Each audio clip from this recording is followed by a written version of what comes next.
ओम नमः शिवाय। श्रावण माह महात्म्य 21वां अध्याय। आज के वीडियो में आप श्रवण करेंगे श्रावण पूर्णिमा पर किए जाने वाले कृत्यों का संक्षिप्त वर्णन तथा रक्षा बंधन की कथा। सनत कुमार बोले, हे दयानिधे, कृपा करके अब आप पूर्णमासी व्रत की विधि कहिए, क्योंकि हे स्वामिन, इसका महात्म्य सुनने वालों की स्वर्णेच्छा बढ़ती है। ईश्वर बोले, हे सनत कुमार, इस श्रावण मास में पूर्णिमा तिथि को उत्सर्जन तथा उपाक्रम संपन्न होते हैं।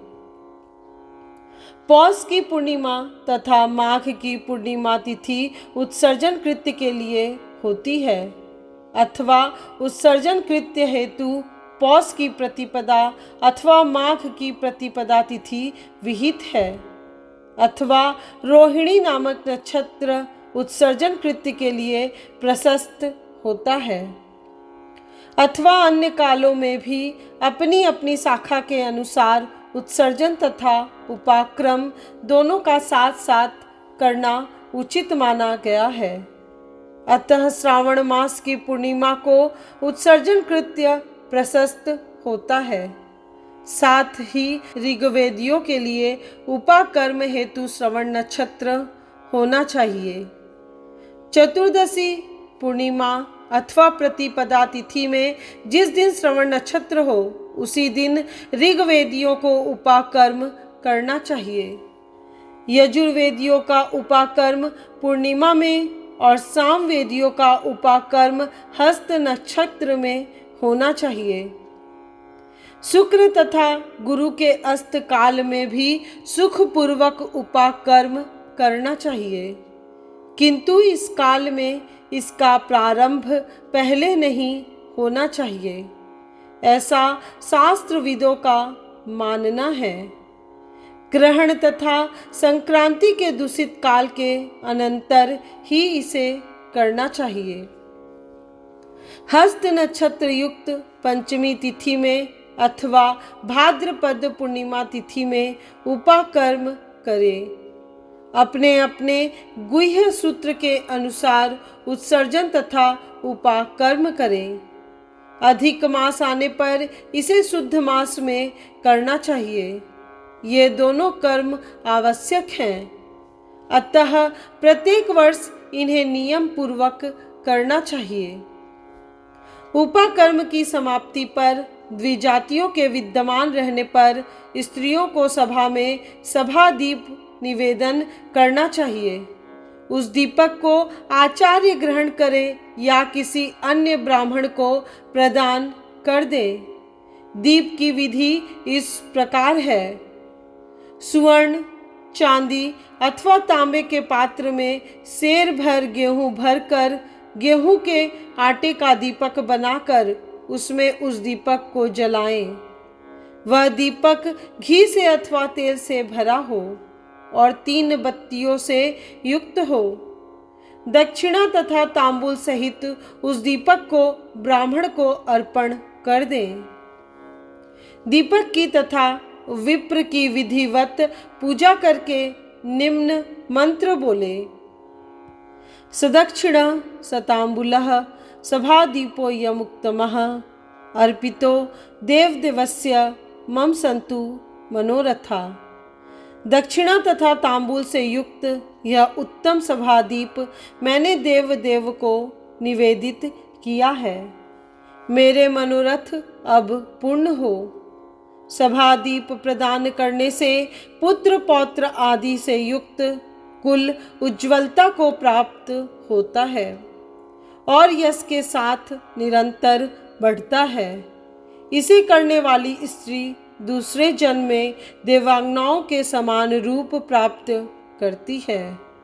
वह स्त्री सौभाग्यवती हो जाती है और अपने पति के अत्यधिक प्रिय पात्र होती है। इस प्रकार 5 वर्ष तक इसे करने के पश्चात उद्धापन करना चाहिए और अपने सामर्थ्य के अनुसार भक्तिपूर्वक दक्षिणा देनी चाहिए। हे सनत कुमार, यह मैंने आपसे सभादीप का शुभ महात्म्य कह दिया। उसी रात्रि में श्रवणाकर्म का करना बताया गया है। उसके बाद वहीं पर सर्प बलि की जाती है।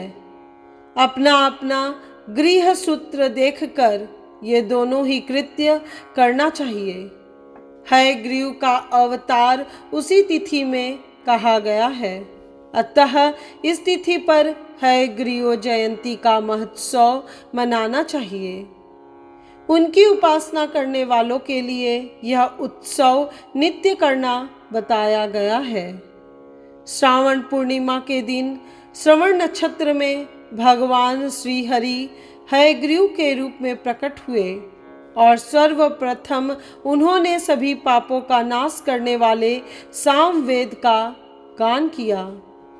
इन्होंने सिंधु और वितस्ता नदियों के संगम स्थान में श्रवण नक्षत्र में जन्म लिया था। अतः श्रावणी के दिन वहां स्नान करना सभी मनोरथों को पूर्ण करने वाला होता है। उस दिन वहां श्रांग धनुष, चक्र तथा गदा धारण करने वाले विष्णु की विधिवत पूजा करें। इसके बाद सामगान का श्रवण करें, ब्राह्मणों की हर प्रकार से पूजा करें और अपने बंधु बांधवों के साथ वहां क्रीड़ा करें तथा भोजन करें। स्त्रियों को चाहिए कि उत्तम पति प्राप्त करने के उद्देश्य से जल क्रीड़ा करें।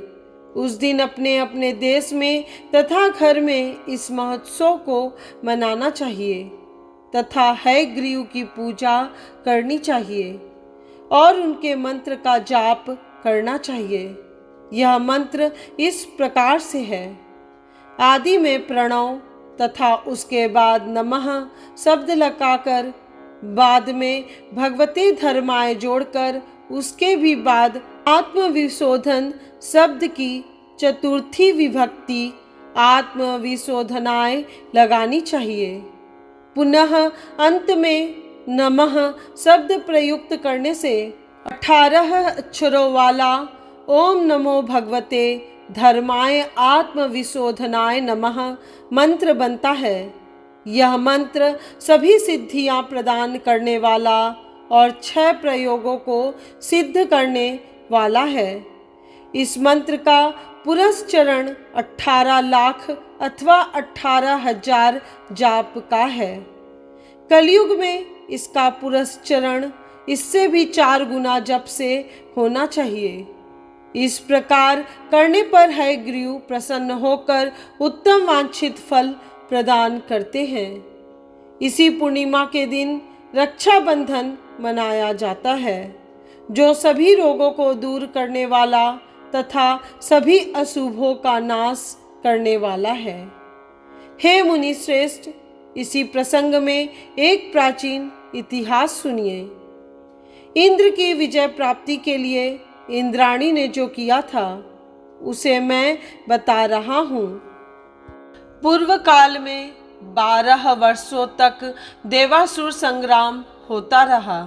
तब इंद्र को थका हुआ देखकर देवी इंद्राणी ने उन सुरेंद्र से कहा, हे देव, आज चतुर्दशी का दिन है। प्रातः होने पर सब ठीक हो जाएगा।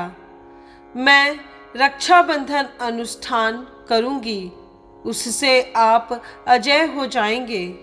और तब ऐसा कहकर इंद्राणी ने पूर्णमासी के दिन मंगल कार्य संपन्न करके इंद्र के दाहिने हाथ में आनंददायक रक्षा बांध दी। उसके बाद ब्राह्मणों के द्वारा स्वस्तियन किए गए तथा रक्षाबंधन से युक्त इंद्र ने दानव सेना पर आक्रमण किया और क्षण भर में उसे जीत लिया। इस प्रकार विजयी होकर इंद्र तीनों लोकों में पुनः प्रतापवान हो गए। हे मुनीश्वर, मैंने आपसे रक्षाबंधन के इस प्रभाव का वर्णन कर दिया, जो कि विजय प्रदान करने वाला, सुख देने वाला और पुत्र, आरोग्य तथा धन प्रदान करने वाला है। सनत कुमार बोले, हे देवश्रेष्ठ, यह रक्षाबंधन किस विधि से, किस तिथि में तथा कब किया जाता है? हे देव, कृपा करके मुझे बताइए। हे भगवान, जैसे जैसे आप अद्भुत बातें बताते जा रहे हैं, वैसे वैसे अनेक अर्थों से युक्त कथाओं को सुनते हुए मेरी तृप्ति नहीं हो रही है। ईश्वर बोले, बुद्धिमान मनुष्य को चाहिए कि श्रावण का महीना आने पर पूर्णिमा तिथि को सूर्योदय के समय श्रुति स्मृति के विधान से स्नान करे। इसके बाद संध्या जप आदि करके देवताओं, ऋषियों तथा पितरों का तर्पण करने के बाद सुवर्णमय पात्र में बनाई गई, सुवर्ण सूत्रों से बंधी हुई, मुक्ता आदि से विभूषित, विचित्र तथा स्वच्छ रेशमी तंतुओं से निर्मित, विचित्र ग्रंथियों से सुशोभित, पद्मगुच्छों से अलंकृत और सरसप तथा अक्षतों से गर्भित एक अत्यंत मनोहर रक्षा अथवा राखी बनाए। इसके बाद कलश स्थापन करके उसके ऊपर पूर्ण पात्र रखें और पुनः उस पर रक्षा को स्थापित कर दें। उसके बाद रम्य आसन पर बैठकर सुहृदजनों के साथ वारांगनाओं के नृत्य गान आदि तथा क्रीड़ा मंगल कृत्य में संलग्न रहे। इसके बाद यह मंत्र पढ़कर पुरोहित रक्षा बंधन करे। एन बद्धो बलि राजा दानवेंद्रो महाबलः तेन त्वामनु बधनामी रक्षे माचल माचल। जिस बंधन से महान बल से संपन्न दानवों के पति राजा बलि बांधे गए थे, उसी से मैं आपको बांधता हूँ। हे रक्षे, चलायमान मत हो। ब्राह्मणों, क्षत्रियों, वैश्यों, शूद्रों तथा अन्य मनुष्यों को चाहिए कि यत्न पूर्वक ब्राह्मणों की पूजा करके रक्षा बंधन करे। जो इस विधि से रक्षा बंधन करता है, वह सभी दोषों से रहित होकर वर्ष पर्यंत सुखी रहता है। विधान को जानने वाला जो मनुष्य शुद्ध श्रावण मास में इस रक्षा बंधन अनुष्ठान को करता है, वह पुत्रों तथा सुहृदजनों के सहित एक वर्ष भर अत्यंत सुख से रहता है। उत्तम व्रत करने वालों को चाहिए कि भद्रा में रक्षा बंधन न करें, क्योंकि भद्रा में बांधी गई रक्षा विपरीत फल देने वाली होती है।